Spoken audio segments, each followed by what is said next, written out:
Next one I am going to present about is the Industrial Policy 1956. This policy laid down the basic framework of industrial policy, and this policy is known as the Economic Constitution of India. It is classified into three sectors. Schedule A, which covers public sector, that is 17 industries. Schedule B, covering mixed sector, that is public and private sector, which includes 12 industries. Schedule C, only private industries. This has provisions for public sector, small scale industry, foreign investment to meet challenges from time to time, which was modified through state in 1973, 1977 and 1980.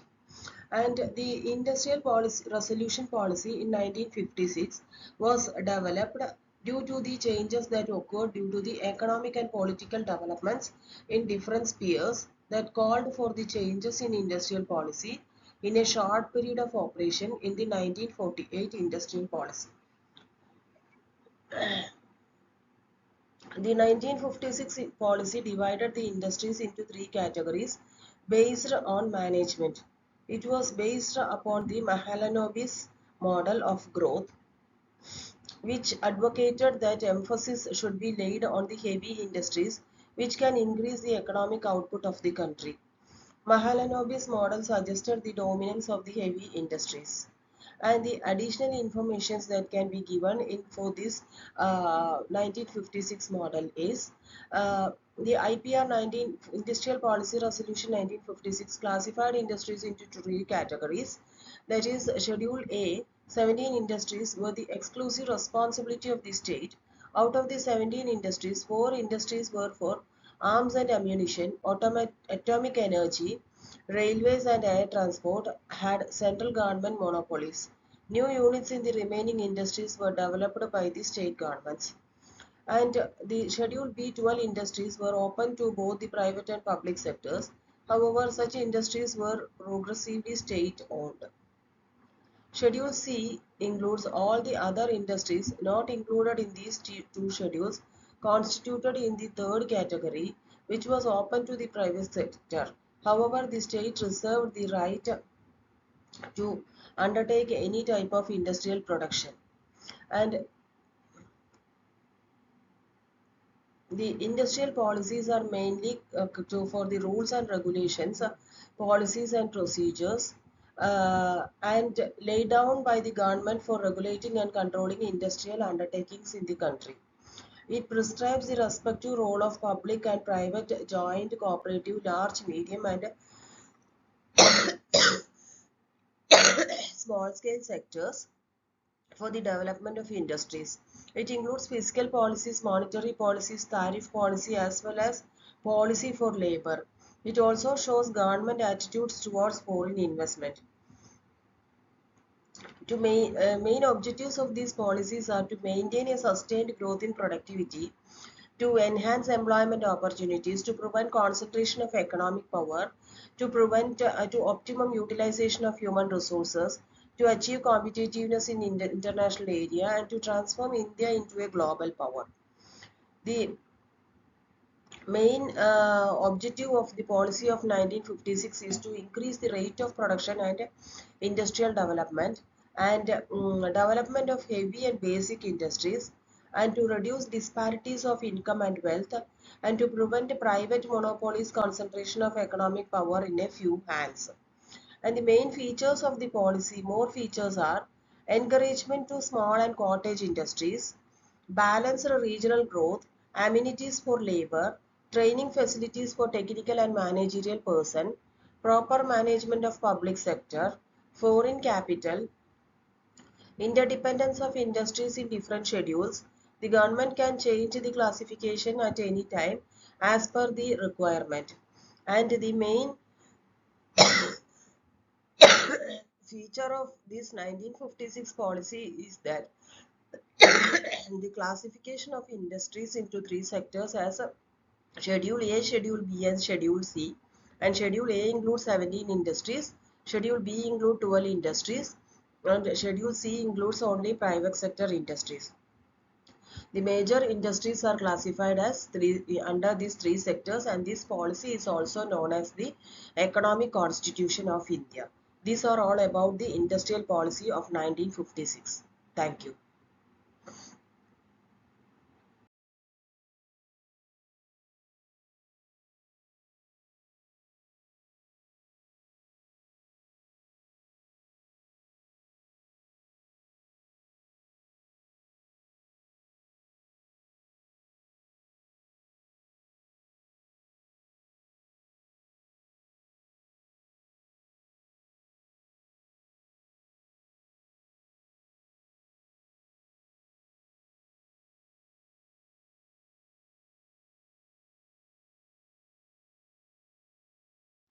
And the main symptoms of industrial sickness are little to no movement of inventory, decrease in the company's sales, decline in capacity utilization, shortage of cash to meet the day-to-day obligations, frequent proposals to extend the credit limit, deteriorating financial ratio, continuous fail in the price of shares, non-payment or delay in the payment of dues like taxes, interest, dividends, salaries, etc., delay in the audit of accounts, disparities among various levels of management, decline in technological innovations, irregularity in the maintenance of books of accounts, overdependence on external funds, and continuous losses. The next thing we are going to discuss about is industrial sickness and its causes. The causes of industrial sickness can be divided into internal causes and external causes. Reasons and causes, external causes are recession in the market. Sometimes recession hits the whole industry, as a result of which individual units are unable to sell their products. The availability of credit is also restricted during such times, which jeopardize the production activities of such units. Hence, the work of these units comes to a standstill. Decline in market demand for the product. A product may reach a stage of maturity and ultimately a stage of decline. This happens when new better products invade the market and make the old market redundant. Excessive competition in the market. Excessive competition in the market will justify the survival of only the fittest firm. The high cost unit over time will become weak and fall sick. Erratic supply of inputs. Erratic and insufficient supply of inputs like raw materials, power, skilled manpower, finance, credit and transport at reasonable prices could cause disturbances in the production schedule and ultimately result in sickness of the firm. Government policy. Excessive government control and restrictions on capacity utilization, location, production mix, product quality, prices, distribution, etc. come in the way of smooth functioning of the firms and often result in the sickness of the firm. Further, frequent changes in government policy relating to industrial licensing, import, export, taxation, credit can make healthy units sick overnight. Unforeseen circumstances. Natural calamities such as droughts, floods, earthquakes, accidents, and wars, etc., may turn some units sick and evitable. Internal causes include faulty planning. At the planning stage itself, weak foundations may be laid, which may ultimately result in downfall of the unit. Incompetent entrepreneurs. Many persons starting new business lack technical knowledge of the product they want to manufacture. It is a normal case with the small scale entrepreneurs. Problems relating to management. Since production, marketing, finance, etc. are in the hands of management, any wrong decision by them in regard to these fields may ultimately ruin a firm. Financial problems. These problems are generally faced by small units. Often, the financial base of these small units is very weak. They generally borrow from their own known resource sources or banks rather than approaching market. Labor unrest. Labor unrest for a long period may ultimately spell ruin for the firm. The above causes are general causes of a firm and a firm could get sick because of one or more of the above causes. And improper level and use of working capital can also ruin the firm. Similarly, poor industrial relations, lack of human resource planning, faulty wage and promotional policies can cause problems for the existence of the firm. So, incompetent management is the most important reason behind industrial sickness. These are all about the industrial sickness. Thank you.